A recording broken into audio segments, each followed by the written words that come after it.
There are phrases that, at first glance, may seem innocent, even sweet. But behind those words can hide manipulative intentions, a lack of emotional accountability, and a dangerous resistance to personal growth. And when a woman ignores these signs, she risks falling into relationships that drain her energy, cloud her judgment, and disconnect her from her inner power. Carl Jung, the renowned Swiss psychologist, spoke of the shadow unconscious, a deep part of the psyche where we bury the traits we deny in ourselves and often project onto others. In relationships, this is where toxic patterns tend to take root. That's why recognizing the words that reveal these behaviors early on is crucial to prevent long-term harm.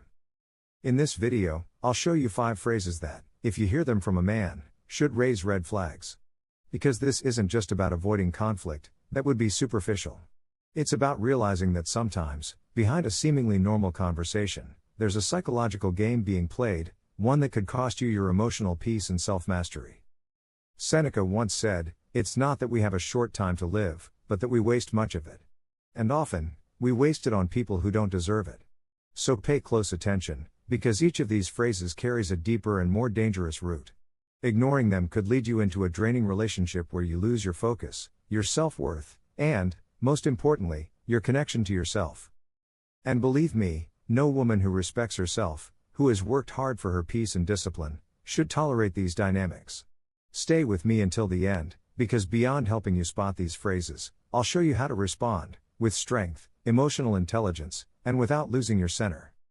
Let's begin. You have to accept me as I am. At first, it may sound like a statement of authenticity, even vulnerability. But be careful. When a man uses this line to justify harmful behavior, it becomes one of the most common and dangerous red flags. Carl Jung taught us that self-knowledge is the beginning of all wisdom. But he also made it clear, true growth begins when we stop making excuses and start integrating our shadows.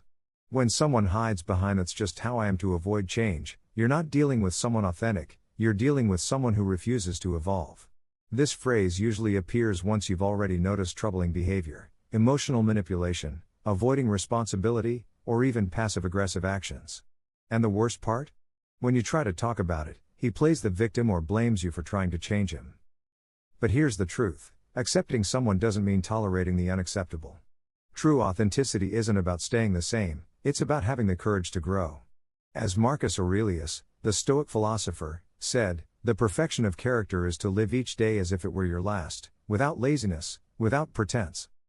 A conscious woman, one who's committed to her growth, shouldn't carry the burden of a man who refuses to grow. Being in a relationship like that is like rowing a boat alone while he won't even step in. Accepting this phrase without questioning it dooms you to a future of repeated excuses, broken promises, and a dynamic where you do all the emotional work. Remember, the Stoics also believed our environment shapes our development. And if the person you share your life with doesn't help you grow, they're only holding you back. So the next time you hear this phrase, don't be fooled by how deep it sounds. Ask yourself, is he really willing to look inward, or is this just a sophisticated excuse to avoid change? Because if his words hide a constant resistance to growth, a denial of responsibility, and a defensive attitude toward improvement, you're looking at a pattern that will only get worse over time. And that's where it gets serious. Accepting that phrase is only the beginning. After that, come other subtle but destructive behaviors.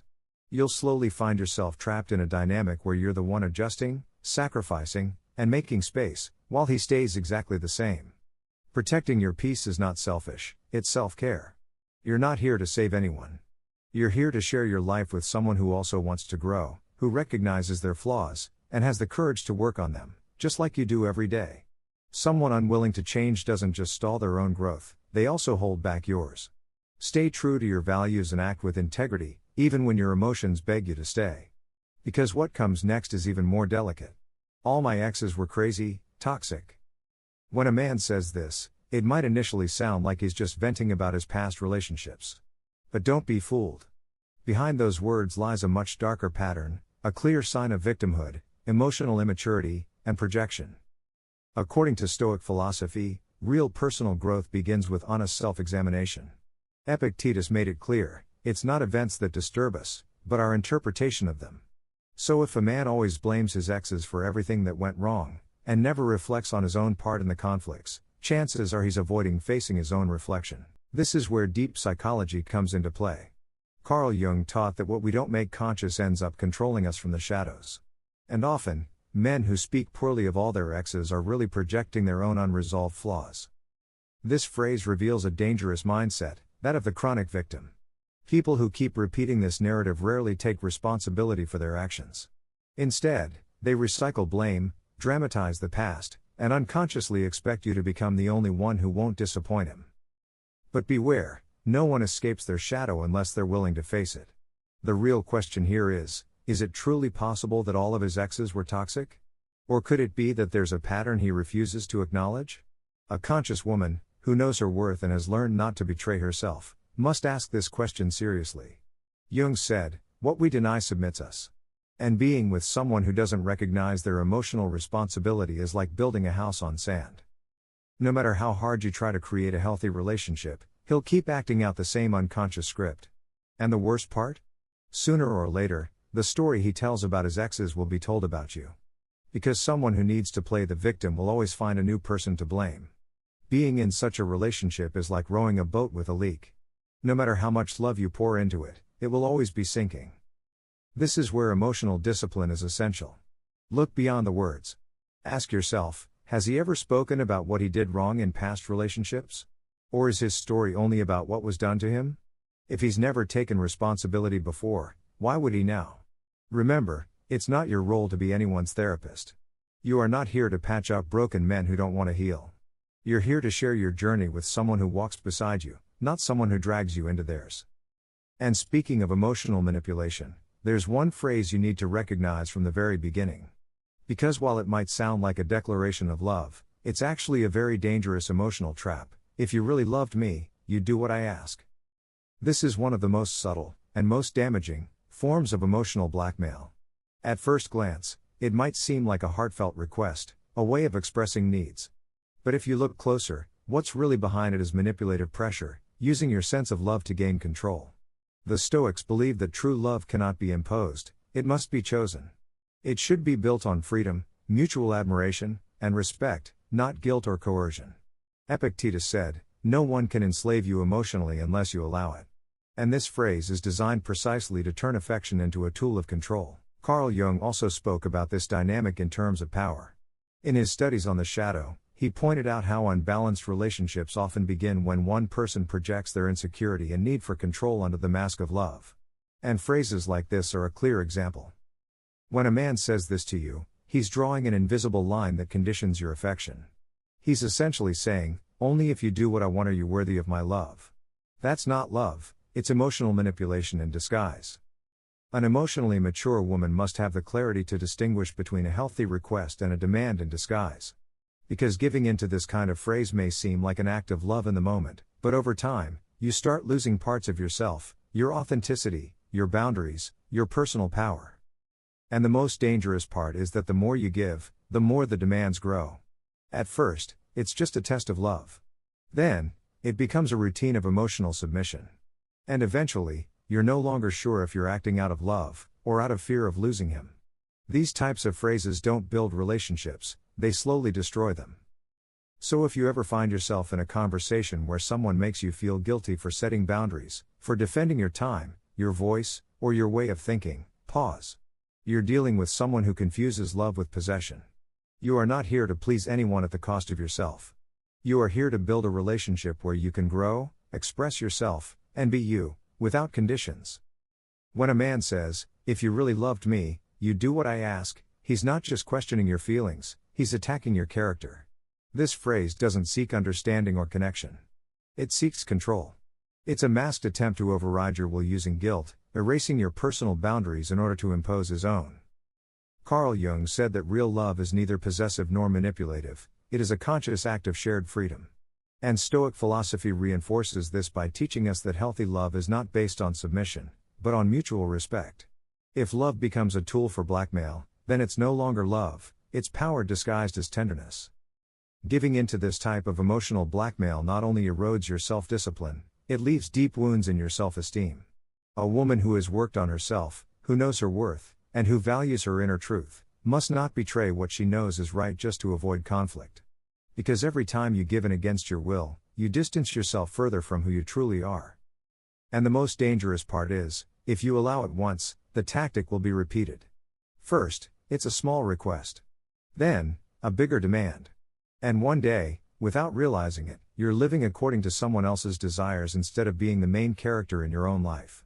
The response, as any Stoic, or follower of Jung's teachings, would say, is simple yet powerful: stand firm in your center. Act according to your principles, not the fleeting desires of someone who doesn't respect your boundaries. Because someone who truly loves you doesn't need to guilt you into compliance. They listen to you, understand you, and even in disagreement, they respect you. It is far better to face an uncomfortable but honest conversation than to live day after day with the feeling that you've lost your emotional freedom. You don't need to offer endless explanations or justify your decisions in the face of guilt-tripping disguised as love.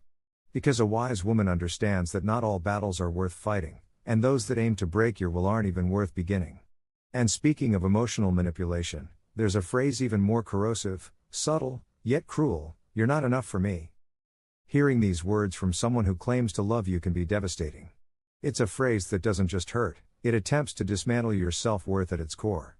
It's not just a criticism, it's a direct attack on your identity, your value, your essence. Carl Jung explained that many people project their inner dissatisfaction onto others, and this phrase is a pure projection.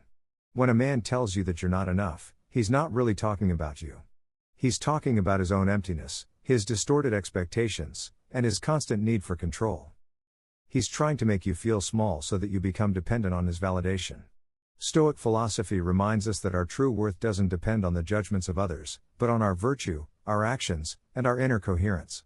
Marcus Aurelius said it clearly: "Do not let another man's soul rule over yours." And that's exactly what this phrase tries to do: rule you through insecurity. Someone who compares, belittles, or suggests that you're not enough is really trying to make you work harder, not out of love, but to earn their approval. And in that game, you will always lose, because the goalpost keeps moving. Today you're not enough for one reason, tomorrow for another, and eventually, you're left exhausted, questioning things you once knew with certainty. A conscious woman doesn't beg for affection or feel the need to prove her worth to anyone. You're not here to fit into someone else's ever-changing expectations. You're here to share your life with someone who values you as you are and inspires your growth, not your self-doubt. So if you ever hear this phrase, pause, breathe, and remember who you are. Don't fall into the trap of believing you need to be more for someone who fails to recognize everything you already are. That insecurity isn't yours, it's his. As Jung once said, you cannot make someone see your light if they are only searching for their shadows. And as any Stoic would say, your peace is worth more than any attempt to fit into someone else's mold. External validation is fleeting, unstable, and often self-serving. True confidence is born when a woman learns to validate herself, trust her intuition, and live in accordance with her own values. There is no greater mistake than letting someone, especially a man who uses your insecurities against you, define your worth. When a man says you're not enough for him, he's not being honest with you. He's projecting his own emptiness, inflated ego, and need for control. This phrase doesn't seek truth, it seeks to subject your mind and self-esteem to constant judgment. And spoiler, that judgment will always be unfair. Carl Jung explained that what we do not make conscious becomes our fate. And if you don't catch these kinds of comments early, you may find yourself trapped in a relationship where you're constantly trying to prove your worth. And in that struggle, you forget who you are. The Stoics also taught us that no external opinion has power over you unless you give it permission. Marcus Aurelius put it powerfully: do not let another's soul rule over yours. If a man insists on making you feel inadequate, the wisest choice isn't to stay and try to prove him wrong, it's to walk away with dignity and without hesitation. Not out of pride, but out of self-respect. Emotional discipline means not allowing empty words to destroy what you've worked so hard to build: your confidence, your clarity, your freedom. As Seneca said, the greatest power is self-mastery. And that mastery begins the moment you decide not to accept emotional crumbs disguised as constructive feedback. If you hear this phrase, take a deep breath, stand tall, and remember, the real problem is not in you. It's in his need to feel superior at the expense of your self-worth. Walk away knowing your value is not measured by anyone's standards, especially not by someone who can't see your greatness. And now we arrive at the last phrase, possibly the most dangerous of them all: do whatever you want, said with a passive-aggressive tone. If a man says this with irony, coldness, or resentment, he's not actually giving you freedom. What he's doing is setting an emotional trap, trying to make you feel guilty for making your own decisions. He's not relinquishing control, he's disguising manipulation as permission. Carl Jung spoke of the hidden ways people manipulate from their shadow. This phrase is a perfect example.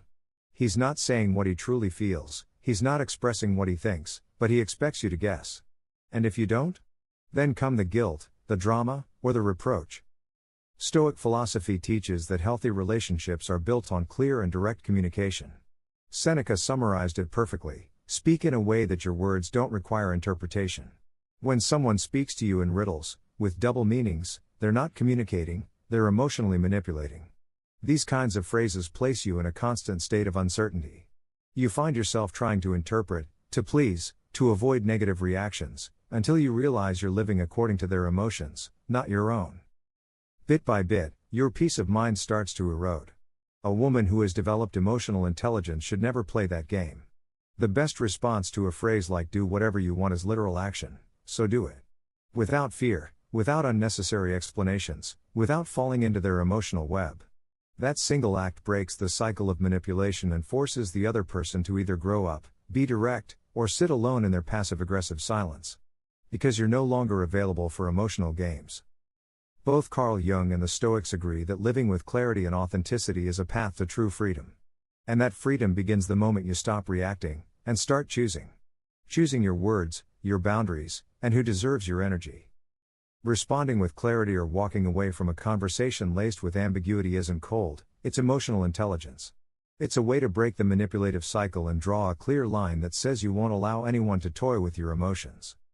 The Stoic attitude toward these situations is simple and powerful: don't try to decode what someone doesn't have the courage to say directly. Ambiguity is a tool of control. And a conscious woman, just like a Stoic man, will always choose clarity, consistency, and inner freedom. Stay true to your decisions. Act with firmness.